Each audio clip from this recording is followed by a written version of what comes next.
Oo, dapat ka ngang magsama ng barangay tanod. Ang totoo kasi, serial rapist ako, sagot niya. Is that so? Umastang nahintakutan si Franco at pinag-cruise ang mga braso sa dibdib. Saka muling itinaas ang mga iyon, ala UP oblation. Well, rape away. Sira. Lika na nga, ani Franco. Hindi nito binitawan ang kamay niya kaya magkahugpong ang mga kamay nila nang maglakad papunta sa sasakyan. Sa bawat hakbang tuloy ni Almira ay patindi ng patindi ang kuryenteng dumadaloy sa mga kalamnan niya. Ito, ipasa mo rin sa akin, sabi ni Franco. Nasa likuran ni Almira ang binata habang nakaupo siya sa harap ng computer. Hindi raw nito kabisado ang kaya siya na ang pinaglipat nito ng mga sa desktop, cellphone niya litrato papunta. Nakatungo ang binata at nakikisilip sa computer screen. Ang lapit lang ng mukha nito sa kanya kaya sa bawat paghinga ng binata ay nararamdaman niya ang buga ng init niyon sa gilid ng leeg niya. Nakakakiliti. At parang inuudyukan siya na dakmain ang nagbubuga ng mainit na hininga at ano, Aber, hamon ng konsyensya niya, at itulak palayo. Are you happy now? Sagot niya. But the truth was, pusyang Franco away was the farthest thing on her mind. Kailangan siyang padalhan ng death threat bago niya gawin iyon. Dahil bakit niya gugustuhing mapalayo sa mabangong lalaking ito na ang bawat paghinga ay nagpapatayo ng mga balahibo niya sa katawan, pati na rin yata ng kamalayan niya. This looks good, don't you think? Tumingin si Franco kay Almira. Ang tinutukoy niya ay ang isa sa mga litratong kinuha ng Ale kanina. Lahat naman, looks good sa'yo, kaya bakit hindi ko nalang ilipat ang buong folder, imbes na iniisa-isa mo pang inspeksyonin ang mga litrato? Sagot ni Almira. Hindi naman mukhang nayayamot ang dalaga, nakangiti pa nga, kaya naisipan niyang magbiro. Para mas magtagal ka pa rito, ganti niya, ugok, nanulis ang nguso ni Almira. Hindi agad nakaisip ng isasagot si Franco. Bigla kasi ay parang may tensyon siyang nadama sa sarili. This woman was having a strange effect on him. Iyon ang isa sa dahilan kung bakit naisipan niya na yayain ito sa bahay, imbes na ipa-email na lang sa kanya ang mga litrato. You are flirting with her, akusa ng isip niya. Hindi niya iyon itinanggi. Yes, he was flirting with her. Hindi niya naging gawi iyon. Hindi nga lang niya.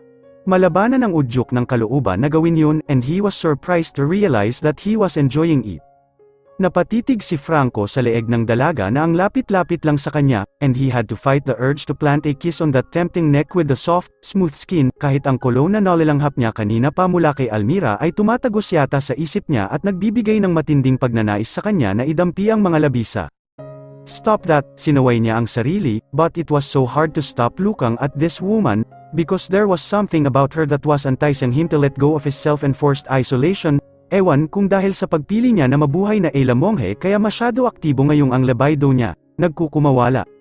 Franco turned away from her before he lost control of himself, kaiba sa maraming kalalakihan, hindi siya mahilig sa one-night stands o sa pakikiniig just for the sake of it, and he was also not in the habit of breaking women's hearts. I'll get us something to eat, inilayo na lang ni Franco ang sarili sa tukso. The mere fact that he was tempted was already a big thing, because for the longest time, it seemed he had been interested in other women. Other women, napalunok si Franco nang moari kung ano ang implikasyon ng naisip, ipinilig niya ang pinalis na lang ang masagwang realisasyon, ulo at. He was such a stupid fool, musika sa pandinig ni Franco ang tahol na narinig. Napailing siya kasabay ang pagpolitop, kailangan na naman yatang sikipan ng mga tornilyo niya, nagluluwagan na uli kasi ang mga yon dahil naging musika na sa tainga ang palagay niya sa tumatahol na aso. But then, it was not just any dog he heard. Natano na rin niya ang kumahol at iyon ay walang iba kundi si Lily, kung naroon ito, ibig sabihin ay nasa tabi-tabi lang din si Almira. Ang babae ang talagang pakay ni Franco, hindi ang aso, si Almira rin ang dahilan kaya pumapasyal-pasyal siya sa ospital at kunwari ay napagawi lang sa wing na kinaroroonan ng cancer ward. Kunwari din lang na hindi niya alam na schedule yun ng pagbisita ni Mr. Dog sa mga bata, kunwari lang. Dahil ang totoo, nasilip niya ang anunsyo na nakadikit sa corkboard na nasa lobby ng ospital. Ang dami mong gimmick na bulok, nairita si Franco sa sarili, iritasyong agad naglaho nang biglang may dumb-amba sa kanya, si Lily, sa laki ng aso. Abot na nito ang mukha niya, puno ng tuwang dinilaan siya nito, kasalanan niya, kinawayan niya ang aso kaya agad-agad siyang tinakbo nito, down, boy. Kagaya ng inasahan ni Franco, kasunod na agad ng aso ang may-ari niyon. Ang hindi niya inasahan ay kung gaano kagaan bigla ang naging pakiramdam niya pagkakita sa dalaga. Oh, ikaw pala, pasensya na sa aso ko, kailangan yata niya ng refresher course sa obedience training, Nakakalimutan na niya ang dapat niyang kalagyan, ani Almira. Kasalanan ko yata, I called him, and natuwa kasi akong makita siya, hindi naman gusto ni Franco na misisi ang aso. Ako rin, natuwang makita ka, nahilo si Almira nang maaari kung ano ang nanganib na lumabas sa bibig. Salamat at nakapagpreno siya bago mahuli ay ang lahat, kung bakit naman kasi parang nalangisan ang dila ni Almira napakadulas at parang atit na magsiwalat ng mga bagay-bagay na dapat ay isinasaloob lang at hindi isinasatinig. Pero totoo naman kasi yun, natuwa siya na makita si Franco, hindi lang basta natuwa kundi tuwang-tuwa parang ang over sa tuwa. Hindi lang naman siya ang nakakatuwang makita, sabi ni Franco, muntik tuloy mabilaukan sa sariling laway si Almira. Natutuwa rin siyang makita ko, the kids look good, tumingin si Franco sa mga bata, oh, ano ka ngayon, fillers, ganoon na lang ang pagkapahiya niya sa sarili, and you, most of all. Ay, hindi ako filler, mabuti at napigilan niya ang mapapalakpak. Pero teka, bakit ba tuwang-tuwa siya sa mga pinagsasasabi ng isang ito, he was just a guy, and for a long time, guys failed to elicit the slightest bit of interest from her, because he's gorgeous, breathtaking, hunky? Ipinilig ni Almira ang ulo, kinyulang yata siya sa kape o baka nasobrahan, kaya nagkawindang-windang ang takbo ng kanyang isip. Pwede bang mag-observe, tanong ni Franco, oo naman, sagot niya. Pero hindi lang nanatiling observer na kilala ito ng mga batang binasahan dati ang ng binata, kwento at ilang sandali lang ang lumipas ay napapalibutan na ng mga paslit. Franco was a natural with kids, napansin yun ni Almira, ang dali nitong imagine in bilang isang ulirang ama ng mga anak niya. OMG, halos mapaantanda si Almira, at pinanuyuan ng lalamunan ng maaari na para magkaroon sila ng mga anak ay kailangan muna nilang. OMG talaga, nag-init ang mukha niya, wala sa sariling naipaypay niya ang mga kamay sa sarili, naiinitan ka, ang ginaw. Puna ng isa sa mga kasama niya kung sa bagay, he's hot, bulong nito, sira, anes ni Almira, makikisali pa yata ito sa pagnanasa sa lalaki. Aha, so inaamin mo na nagnanasa ka kay Franco. Napapikit siya ng mariin, ano ba ang sumapi sa kanya at para siyang menopausal na matron ang nagha-hot flushes. Tatay material, patuloy sa obserbasyon nito ang kasama niya. Dumilat si Almira at nakinod na sa magandang palabas, Buda na macho ang dating ni Franco sa dami ng mga paslit na nakapaligid, nakakandong, at nangungunyapit dito, kung shapeshifter lang si Almira ay magta-transform siya bilang isang bata at manggana siya sa pagkandong sa binata. Cut, napasigaw siya, sa isip lang dapat yun pero umarangkada ang dila niya. Napatingin sa kanya ang lahat, ang ibig kong sabihin, sikat muna ako rito, call of the banyo, palusot niya. Sa kakulang na lang ay tumakbo na palabas ng ward. Kalma lang, kaya mo yan, nakasandal sa pinto ng cubicle si Almira, panay ang paypay sa sarili. Sa CR nga siya naglungga at pinipilit na sawatahin ang komosayon sa kalooban niya, komos yung likha. Hindi lang dahil ng hot hombre kundi dahil sa kakabit niyong realisasyon that she was falling for the hombre. Oo, hot si Franco, pero hindi lang yun ang dahilan kung bakit masyadong masarap ang binata sa paningin niya. He had something that made her heart beat so much faster, almost out of control, whenever he was near, at kung ganoon na umaakto ito na parang may gustong ipahiwatig sa kanya, para na siyang mawawala sa katinuan. Kaunti na lang ay sesebunutan na ni Almira ang sarili, pero teka, kalma lang kalma, baka sa psych ward ang bagsak niya kapag hindi siya nagpakahinahon. Sa wakas, after 20 years, ay bumagal din ang dibdib niya at nabawasan na ang pangangapos sa sal ng hininga. See, I told you, kaya mo yan, lumabas na si Almira mula sa pinaglulunggaang CR. Para lang muling magrigadon ang mga organs pagkakita sa lalaking nakasandal sa dingding ng pasilyong nasa labas ng ladies' room, si Franco, and he looked hotter than ever. Wiwiwi ka, pinilit magbiro ni Almira, doon ang pang-boys, ngumuso siya sa kabilang direksyon, na, ikaw ang sadya ko, baka kasi nalunod ka na sa bowl, sagot nito, okay lang ako, sirena ako, mahusay lumangoy, biro uli niya. Tumawa si Franco kasabay ang pagiling-iling, actually, I wanted to ask you if you needed a lift, ay sa akin ang kasama mo na sesebayan mo raw sana, langan na niyang mauna, may tumawag kasi sa kanya. Nakakahiya naman sa markang Paiwayu, sa akin ka pa mahihiya, anito. Makulit ang aso ko, katwiran niya, makulit din naman ako kaya okay lang yon. Hindi sila sa bahay humantong, ewan kung may ESP si Lily at nabasa ang saloobin ni Almira na ayaw pa niyang maghiwalay sila ni Franco kaya ayaw pa niyang umuwi, nang may madaanan silang parke ay tumahol ang aso, pinalo rin ang bintana ng sasakyan ni Franco. Sabay silang napatingin sa aso na kanina ay tahimik lang na nakaupo sa backseat at nakatanaw sa labas. Natukoy agad ni Almira ang rason ng pagka-excite ng aso, malamang nawiwiwi ito, sanay na jumingle si Lily sa mapunong lugar kaya marahil nagparamdam ito nang makakita ng mga puno, may problema siya, belang sa kanya ni Franco. Baka Nady jingle, sabi niya, aba, teka, baka magkasakit siya sa pantog, nagmenor ang binata, saka naghanap ng mapaparadahan. Agad ngang itinaas ni Lily ang paa sa pinakamalapit na puno, nag-iisip na ng idadahilan si Almira para mahimok si Franco na ito ang roon, magtagal sila ng kahit kaunti sa parke, nang mismong magmungkahi na manatili muna sila.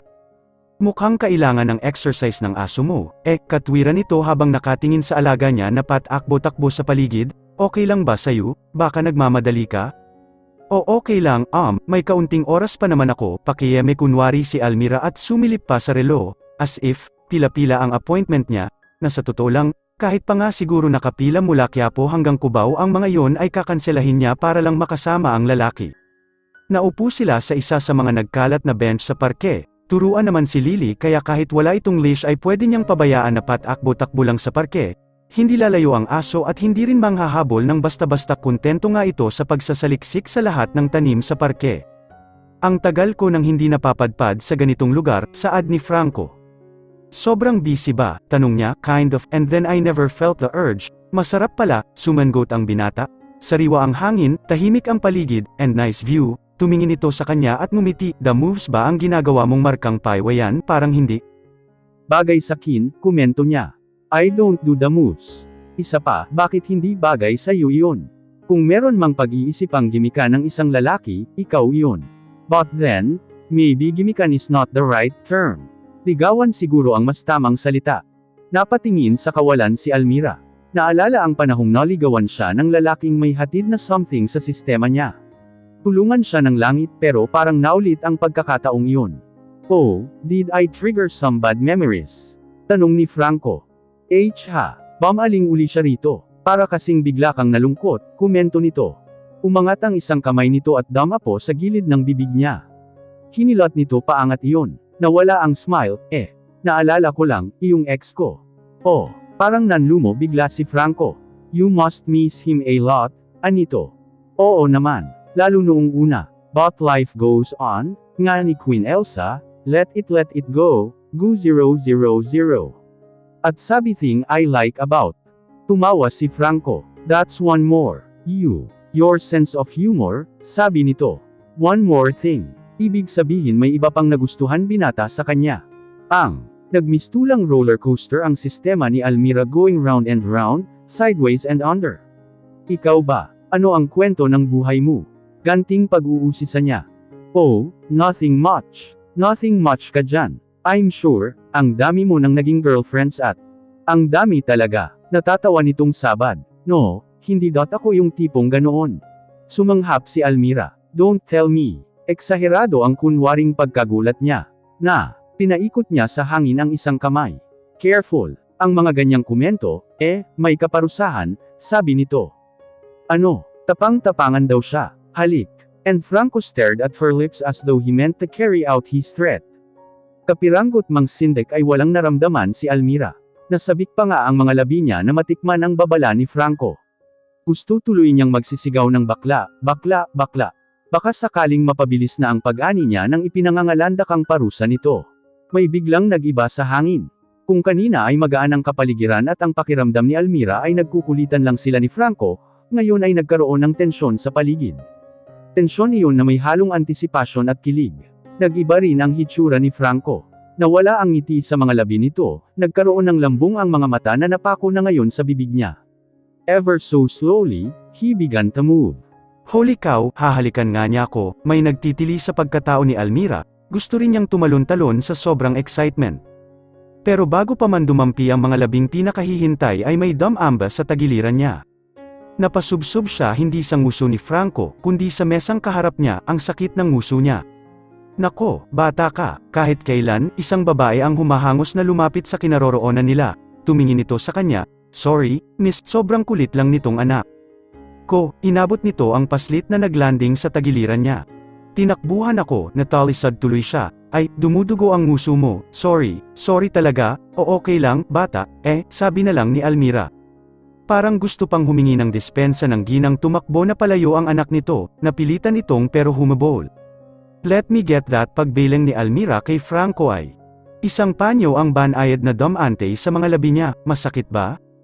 Tanong oo, masakit, ewan nga lang kung bakit ngayon. Habang sapo ng binata ang likod ng ulo niya at maingat na pinupunasan ang mga labi niya ay nawala bigla ang sakit, siguro ay mas nang ibabaw ang kilig, kiliti, at kung anumang tawag sa damdaming nagwawala sa pagkatao niya.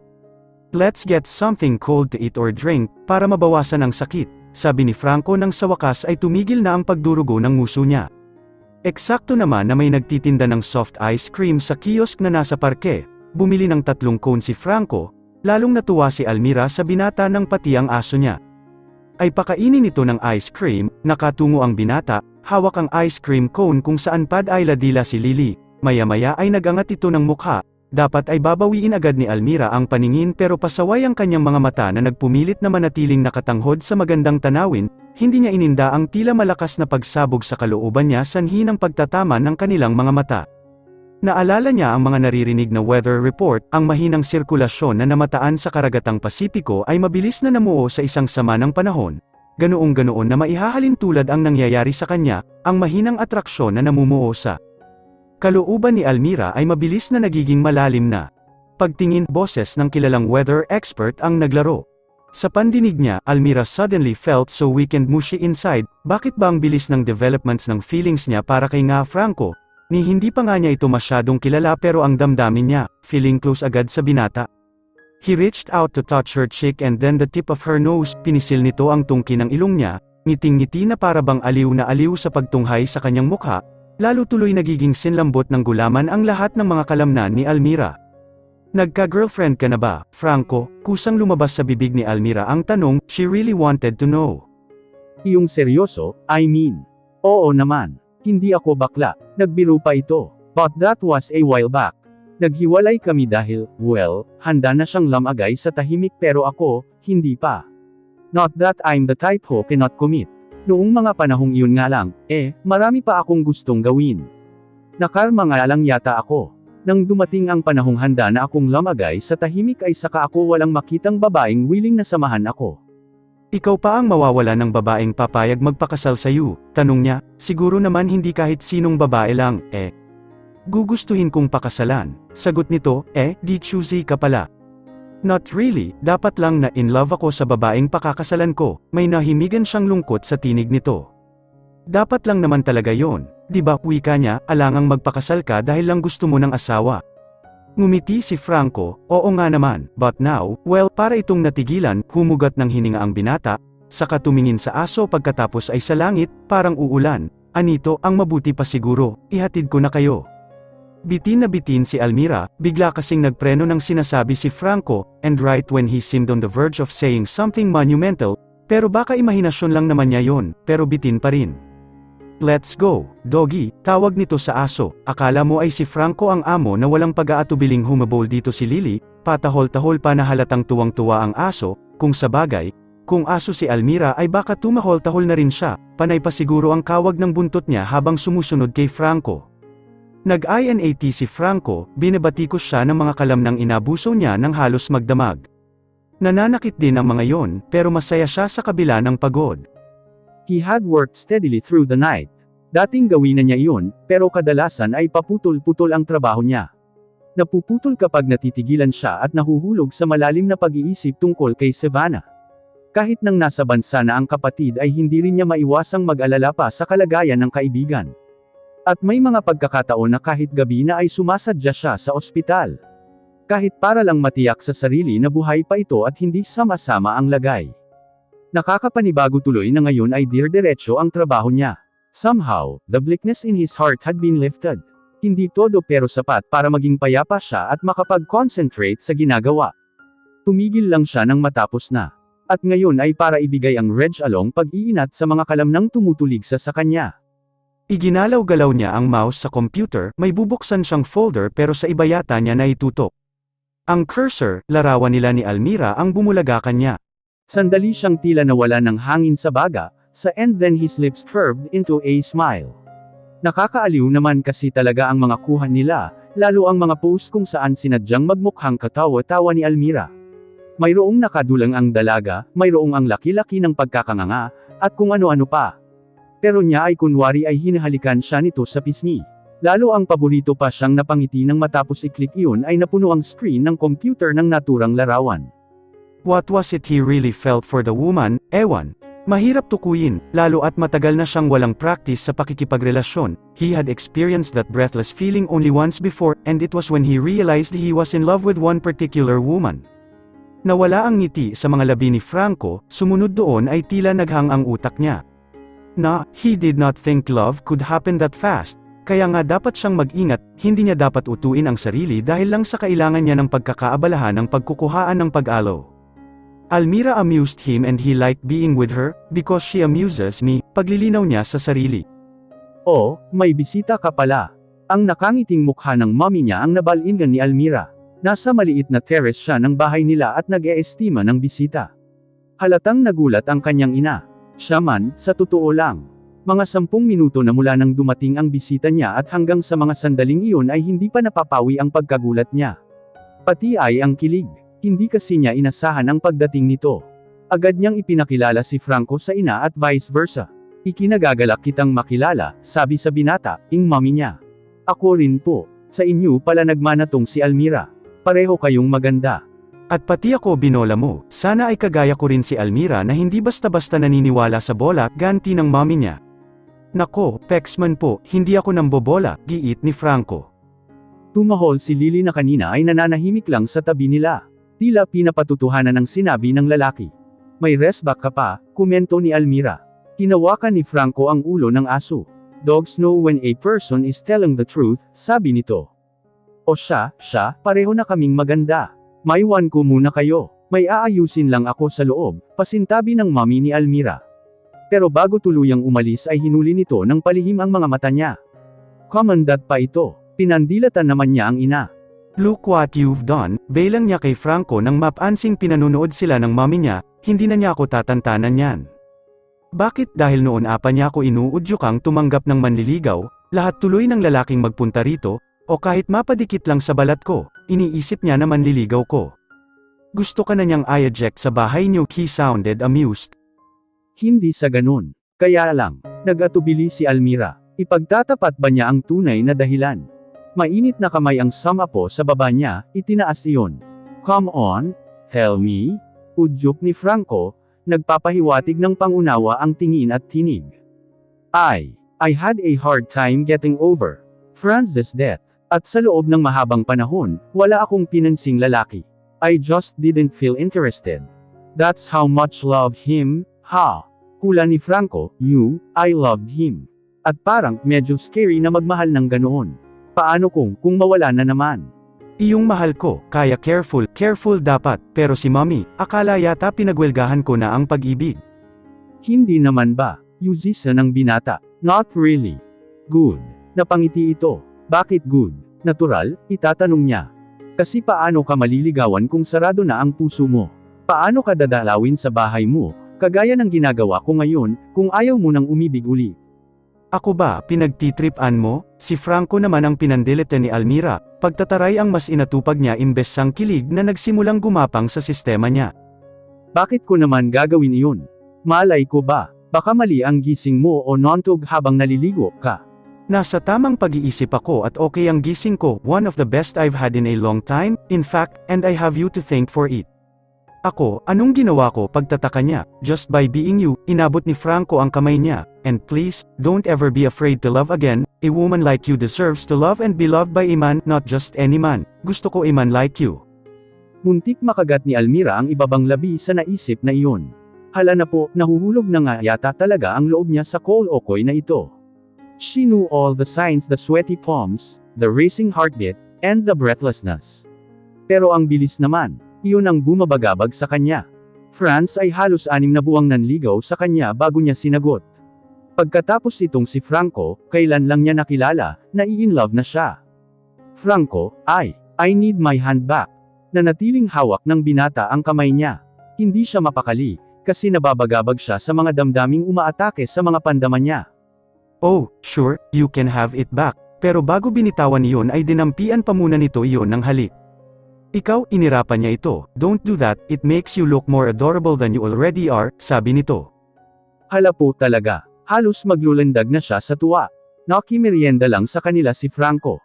Kinain nila ang cake na ang binata rin naman ang nagdala. Pagkatapos ay nagpaalam na ito. Pero bago umalis ay tinanong pa siya ni Franco kung kailan ang schedule niya sa pagpunta sa ospital. Inalam nito kung may susando ba sa kanya. At nang sabihing depende iyon kung may available na service vehicle ay nagpresenta ito na sisunduan na lang siya. She's okay. That woman. Nagulat si Franco nang may magsalita sa likuran niya. Nasa baka na siya noon ng cancer ward. Kanina pa niya pinapanood si Almira. Kagaya ng usapan nila, sinundo niya ito pero hindi na muna siya nakihalubilo sa mga bata. Sumaglit siya sa ICU at matapos silipin si Savannah ay nagpalakad-lakad sa ospital. He was feeling bothered and he needed to think some things through. Hanggang sa masumpungan na lang niya na binabaybay ang pasilyong maghahatid sa kanya sa lugar na alam niyang kinaroroonan ni Almira. Abala ang dalaga sa pakikipagkulitan sa mga bata. And the kids adored her. Naroon din ang isa sa mga kasamahan nito, a guy named Wendell. Halatang malapit sina Almira at Wendell sa isa't isa. Watching them interact, Franco felt something. An emotion he couldn't believe he was feeling. Diyata at nagseselos siya. Nagseselos. Gusto niyang itanggi pero ang tindi talaga ng pakiramdam na iyon. Nakahinga nga lang siya ng maluwag nang magpaalam na si Wendell at umalis na. He kept on watching Almira. Maya-maya ay magpapakita na siya sa dalaga. Pero bago mangyari iyon ay may lumapit nga sa kanya. Oh, kuya, bati niya. Galing ako sa itaas. Paalis na rin. Masyado ka naman atang nagtagal dito. Hindi niya maiwasang maging sarkastiko. Not that again, pabantong hininga nitong Yuzel. This is already so hard for me. Anyway, nabanggit sa akin ng nurse ni Savannah na dumaan ka nga raw. I have heard some stories about where you spend your time sometimes. Nagbaka sakali akong nandito ka. And there you are. Is it because of her? Tumingin si Carlo kay Almira. Of course not, agad-agad siyang tumanggi. Too bad, because she seems like a nice girl. But then, maybe it's better that it's not because of her. What do you mean by that? Nagsimulang uminit ulo ni Franco. Ano ba kasi ang gustong ipakahulugan ang ni Carlo? She's far too nice, that's why. I have to go. May mga dokumento akong kailangang basahin. Tinapik ni Carlo ang balikat niya, saka muling minasdan si Almira. Nagtagal ang pagtitig nito sa dalaga. And Franco felt it again, the green-eyed monster. Hindi siya natuwa na kung pagmasdan ng kapatid si Almira ay parang pinag-aaralan nito ang dalaga. I thought you have to go. Bulalas niya, ngumisi si Carlo. Yeah, I do, take care. Tinapak uli siya nito. Saka umalis na. Hindi na nagpakita si Franco sa dalaga. Nag-text na lang siya na hihintayin na lang niya ang dalaga sa sasakyan, saka nagpunta na roon. Dala niya ang laptop pati na ang pen na pwedeng ikabit sa computer para ipangguhit. Iyon ang ginagamit niya sa paggawa ng mga illustration na ipinapasa sa publishing house na nagpapublish ng kanyang comic strip. Pero sa pagkakataong iyon ay hindi ang mga character sa comic book ang iginuhit ng kamay ni Franco kundi ang mukha ni Almira. Ilang sandali pa ay abala na siya. Gumawa siya ng comic strip na sila ang bida. It's a cheesy scene, had to admit. But it made him feel good. Ano ba kasi yan? Nakisilip sa laptop ni Franco si Almira, kagaya kaninang nasa sasakyan sila. Itinago yun ng binata, tatawa-tawa ito, ang daya, gagawa-gawa sa harap ko, markang paywa tapos, hindi ipapakita. Kasi, napakamot sa ulo si Franco, sige ka, hindi kita bibigyan. Inilayo niya ang tray na kinalalagyan ng merienda na inihanda niya. Pagbalik galing sa kusina ay sa kanya naaktuhan ang lalaki na may iginuguhit sa computer. Ganoon din ang ginagawa nito kaninang datnan ito sa sasakyan. Naging rutina nila ang paghahatid sundo ni Franco sa kanya kapag may schedule sila ni Lily sa cancer ward. Tinutokso na nga siya ng mga kasamahan pati ng ibang nurses at medical personnel sa ospital. Boyfriend na raw ba niya ang lalaki? I wish, isinasagot ni Almira ng palihim sa sarili at ng buong pag-asam. Siyempre, hindi rin niya mapigilan ang magtaka at umasa sa ikanikilos ni Franco. Parang may ipinahihiwatig iyon na maganda. Ganun. Hindi mo ako pakakainin dahil lang ayaw kong ipakita ito. Pulalas ni Franco. Oo naman, walang pag-aatubili niyang sagot. O sige na nga, gutom na ako, Pero huwag mong pagtawanan. Nagdudut-dot ito sa laptop, saka inilapag iyon sa mesa.